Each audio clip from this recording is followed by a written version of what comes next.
Greetings, Japan fans. In today's show, we are going to be looking at some competencies for leaders. How do you rate? Let's find out.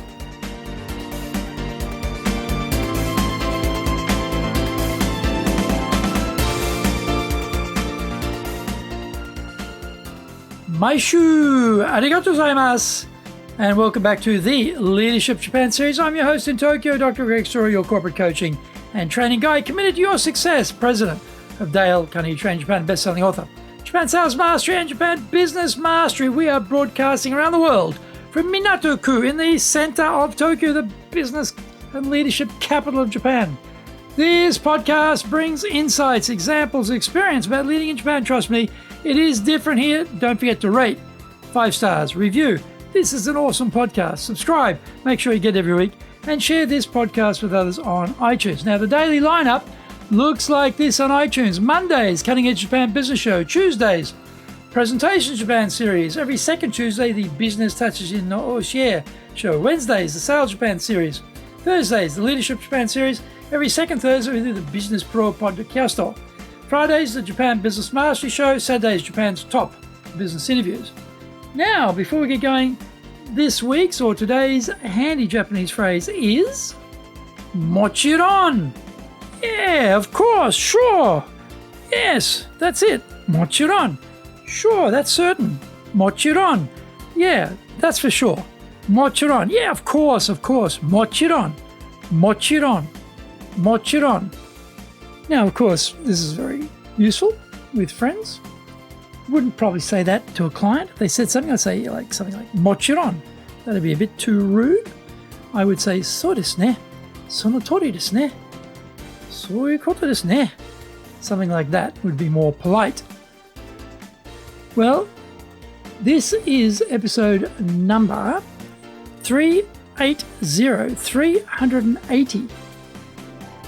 And we are talking about key competencies needed to lead others, part 1.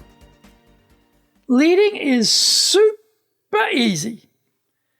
You are given the title, the authority, the budget, the power, and then you just tell people what they need to do. How hard can that be? As we know, leading is a snap, but getting others to follow you is a tricky bit. Our awesome power will certainly bludgeon compliance. Sadly, the troops turn off their commitment and engagement switch whenever they come into contact with kryptonite bosses. We get promoted because we personally did a rather good job on our individual tasks. That is a false flag, though, when it comes to being able to communicate, coach, set the direction, and inspire others. Few great athletes become great coaches. It is a totally different skill set. There are 4 broad areas we will focus on to help us become successful leaders. Being self-aware, accountable, others-focused, and strategic.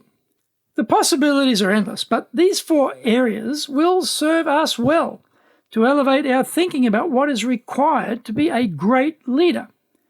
Under the umbrella of self-awareness, we have 4 focus areas. Self-directed. There is a mental and physical requirement for leadership driven by a strong desire to be successful.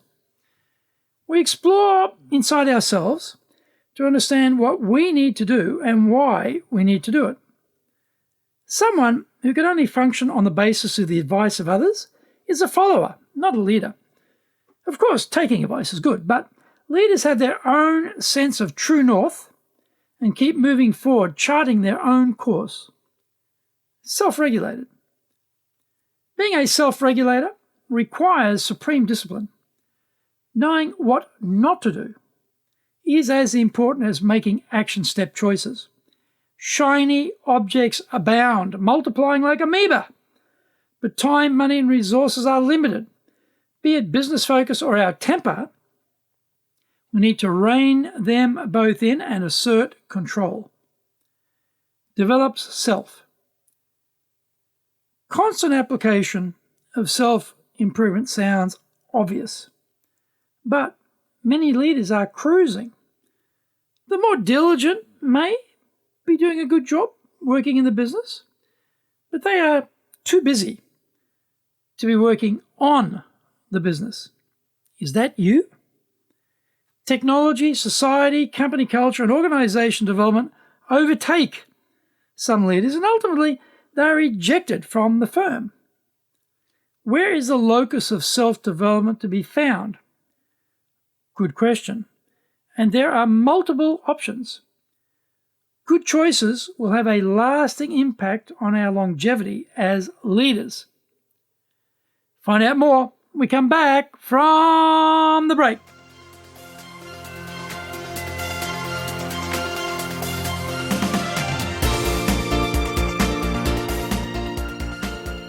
Today's show is brought to you by our public courses, but we also do custom-made, tailored programs. We do these in-house, we do them online. We do them in our Super Safe classroom, it's at our headquarters. We do them in Japanese, we do them in English. Today's show is sponsored by our Virtual Selling Mastery preview. This is on the 15th of October. The actual course itself will start on the 5th of November and run for 5 weeks, 3 hours at a time. But the preview, the Virtual Selling Mastery course preview, is on October 15th. We're doing that online. Now, on the 22nd, 23rd, 24th of October, we are going to run a 3-day Dale Carnegie immersion program. We're going to do that in the Super Safe classroom. That's October 22, 23, 24. Now, our website is at enjapan.dalecarnegie.com. You get more information on those programs there. You can email me at greg.story@dalecarnegie.com. If you like learning by watching videos, we've got over 1,000 at Japan Dale Carnegie TV on YouTube. We're releasing 3 TV shows every week on YouTube. We've got the Cutting Edge Japan Business Show, premier business show on Japan every Monday. Fridays, Japan Business Mastery. Saturdays, Japan's top business interviews. This is where I interview leaders from SMEs all the way up to the corporate captains of industry on one topic, leading in Japan. Every second Thursday, we release the Business Pro Television Show. Don't forget, get my books, Japan Sales Mastery, and it's the Bible for selling in Japan, and Japan Business Mastery. They are best sellers. Get those on Amazon.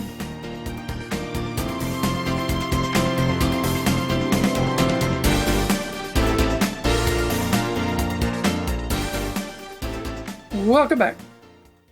Confident. We don't know what we don't know is a big problem. Before you become a leader, there is that misplaced confidence that you know what to do in the role. As you rise through the ranks, you keep making new discoveries. The more you learn, the less you find you really know. Imposter syndrome is a big factor here after we step up into new responsibilities. Constant self-development is the cure for this as we grow into the job. Accountability covers 4 subtopics. Competent. This is often mistaken for technical knowledge or business content cover. A capability within your old job is what thrust you into a leadership role. What about your competency as the leader? What do you really know about leading? How persuasive are you? How well do you understand the aspirations of the team? Can you coach others who are just not like you? Can you set the correct course in a raging sea?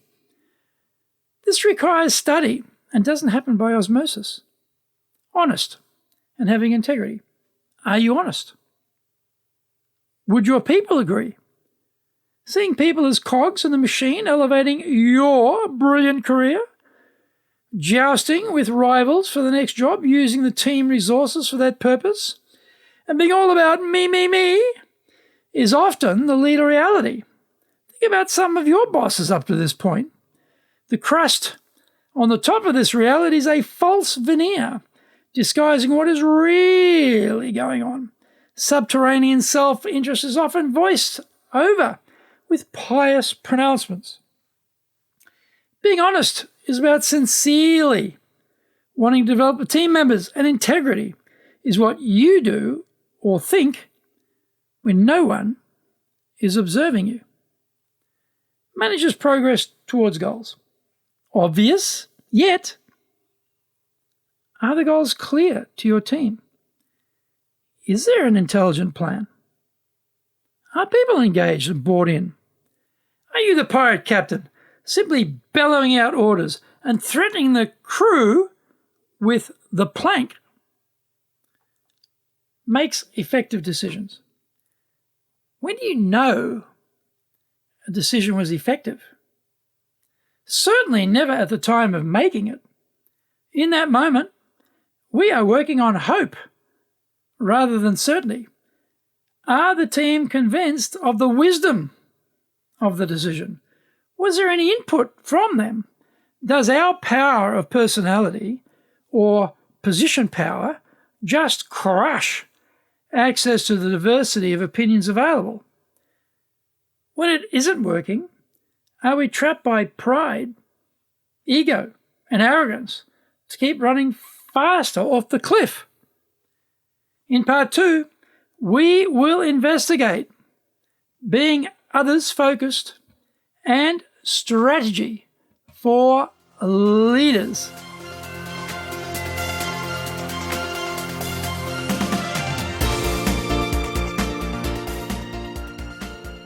Thank you for joining the Leadership Chapter series. If you found the program useful, then tell your family, friends, and colleagues. Don't forget to rate, 5 stars, review, awesome podcast. Subscribe, make sure you get every week, and share the podcast around with other people who are struggling with their leadership aspects. Now, probably 95% of what I talk about in these programs is not particularly Japan specific. It's probably generic. I know we have listeners from all around the world. And for those in Japan or those who are going to be leading Japanese, then yes, we have sometimes some particular aspect on that. But a lot of this stuff is quite transportable, quite utilitarian, quite universal. Probably if we had this discussion 100 years ago, all of these competencies would have applied just as much as they do today. So they've got that lack of time-bound issue. They're not just topical; they're evergreen. So if you have friends who are leaders, then they might enjoy this podcast too, even though it does have this title, The Leadership Japan series. It isn't just about Japan, I guess. It's probably 5% about Japan and specifics, actually. Anyway, remember, go to our website, injapan.dalecarnegie.com, and you can contact me at greg.story@dalecarnegie.com.